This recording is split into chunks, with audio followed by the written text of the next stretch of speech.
Hey gang, Nick Slotta with Red Ox Insurance Agency here. I want to talk to you today about box trucks and is it too late to get into the box trucks business.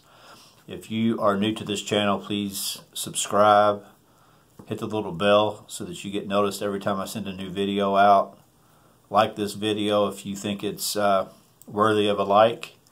And I just want to thank everybody that is currently subscribing to the channel, all the comments, all the kind words, all the phone calls, the emails that I'm getting. Pretty rewarding to hear from you folks and to find out that it's helping you all in some little way. I did get a recent call from a guy that flat out just asked me, is it too late to get into the box truck business? I think he's seen a few of my latest videos kind of pushing tractor trailers, and I am kind of pushing tractor trailers. I think you can make more money. I know it's harder. You have to get a CDL, you have to, and that's a process and things like that, but the freight's better, a lot more work, a lot more loads available. But listen, 18-wheelers aren't for everybody, and if you're paying attention, if you're driving down the road, wherever you're at, there's box trucks all over the place. So the short answer is no, it's not too late to get into the box truck business, but there are some little kinks going on right now. Number one, the rental companies are a big pain in the butt. They're capping mileage, they're raising rates, they're raising the per mile rate, they're not accepting all insurance types, they're hard to find.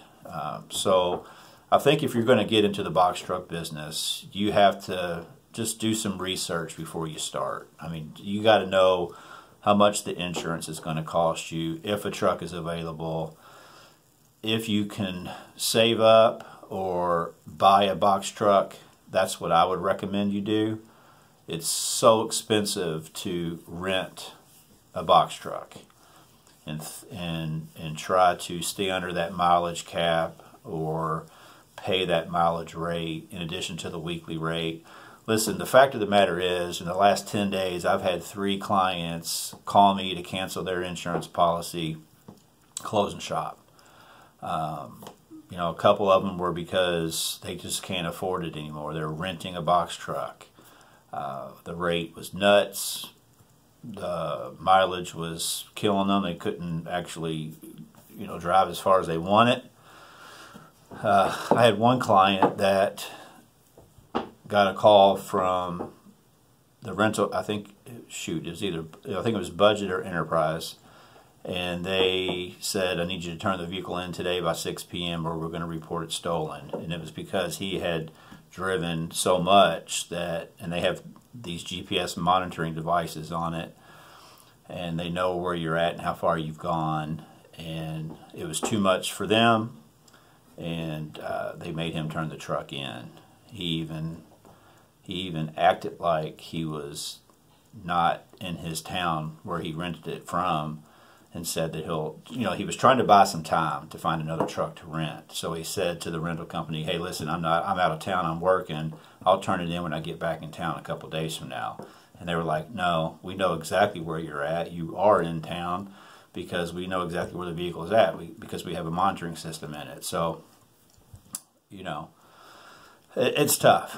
So, listen, you got to bet on yourself. If it's something that you want to do and you do your proper research, you can make it happen. I have full confidence that anybody, if they put their mind to it, can make anything happen. Whether you think you can or you think you can't, you're right.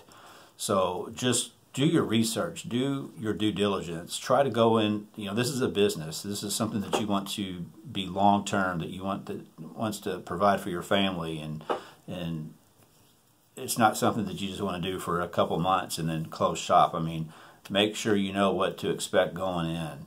Again, I can't stress it enough, if you can put it into your budget, into your pre-planning, but if you can buy a truck versus renting a truck, that's so much in your best interest. Just buy a good truck. If you are mechanically inclined, you can buy one that needs a little bit of work to the engine. If you're not mechanically inclined, maybe you can buy one that's a little bit beat up, but it runs good. But just know that when you're on the low boards, or if you think you're going to do Amazon Relay only, I wouldn't recommend you do Amazon Relay only. There's no problem getting set up with Amazon Relay, but don't depend on them to be everything for you. You're going to have to access other load boards. And when you do, you're going to have to look for loads 26 foot and under, and you'll find that there's not a lot of that out there when you compare it to the 18-wheelers. There's a lot of work to be had, a lot of freight to transport with 18-wheelers. So again, I know, listen, I've been kind of down on box trucks lately just because, I mean, it's real world. I mean, I've had clients call me and have to cancel, have to close shop because they weren't making it, and it hurts them. And I feel for them. That's why I just want to make sure, if you're the person that's out there thinking about doing this, doing research, watching all these YouTube videos on box trucks, if you're watching a video from somebody telling you how easy it is and how great it is, it may be for that person, or he may have people that he or she knows that are doing really, really well. And I know people that are doing really, really, I have clients that are doing well with box trucks, but not everybody does. So it's not all rainbows and unicorns and roses out there. I mean, you got to work hard. You got to know what you're doing. You got to expect the unexpected. You got to get out of your comfort zone. But most importantly, you got to do the pre-work, the pre-planning before you start this venture, before you go to the trouble of applying for your authority and everything that it takes to get a box truck business up and running. Okay, so I'm not trying to be negative Nelly here. I'm for everybody. I want everybody to succeed. I want everybody to do well. I want everybody to make money. I want everybody to be able to pull freight, and if you're going to do it with a box truck, more power to you. I want to help you any way I can. If you are in any of the states that I'm licensed in, I'd be happy to help you from an insurance perspective, give you advice with what I do know. I'm willing to share with anybody, even if you're not in my states that I write insurance in. I get emails and phone calls pretty much on a daily basis from folks all over the country, and sometimes they're asking me for insurance help, and I can't write insurance in their state, but I have plenty of insurance agencies across the country that I can refer you to if that helps you out. I'm licensed in Kentucky and Indiana, South Carolina, Georgia, and Texas, and I recently just got licensed in Tennessee. Now I'm going through the process of getting insurance companies to appoint me in Tennessee, and then I'll be open in Tennessee here very soon. If you have any questions, if you have any concerns, any feedback on this video, please, put it in the comments. Let me know what you think, what you want me to do a video on. Just like the gentleman that called and asked me if it's too late to get in the box truck business, I'm doing a video on it right now. And I'm just telling you real world what I'm feeling, what I'm experiencing, what I'm hearing.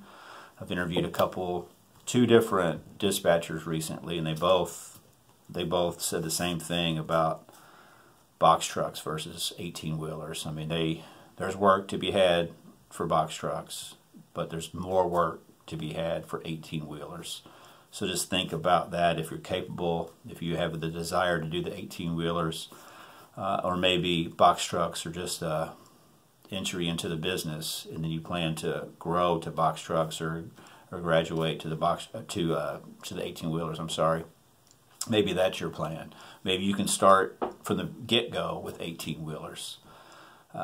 Maybe you can get hired on with a carrier as a driver, and they'll pay for you to go get your CDL, schooling and license and all that kind of stuff. Work for them for a year, and then start your business.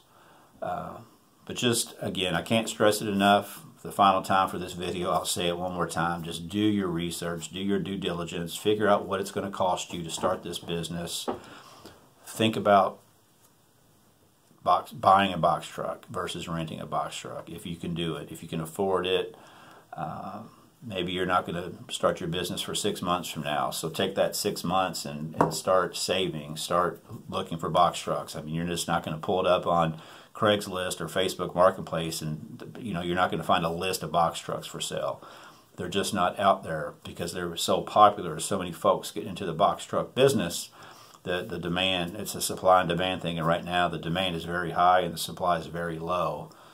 So if you can find a good deal, I mean, you can get a decent box truck for, you know, $15,000-$20,000. Just make sure you do your research, understand what engine it's in, what type of engine it is. Is it a strong one? Does it have the history of breaking down or lasting forever? How many miles does it have in the vehicle?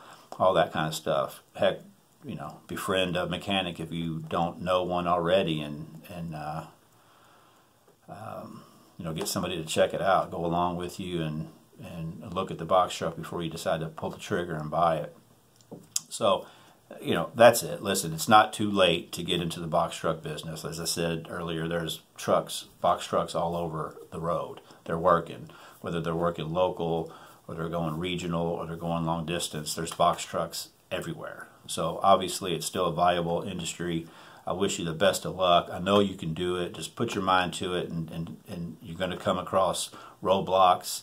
Don't let that stop you. Don't make you turn and run away. Just figure out how to get over that wall, get over that roadblock. Put your mind to it. You can do it. Just work your butt off. Make it happen. If I can help you, please let me know. Please subscribe, like the video, share it with people if you think that it would help them, and call me if I can help you in any way. Thanks.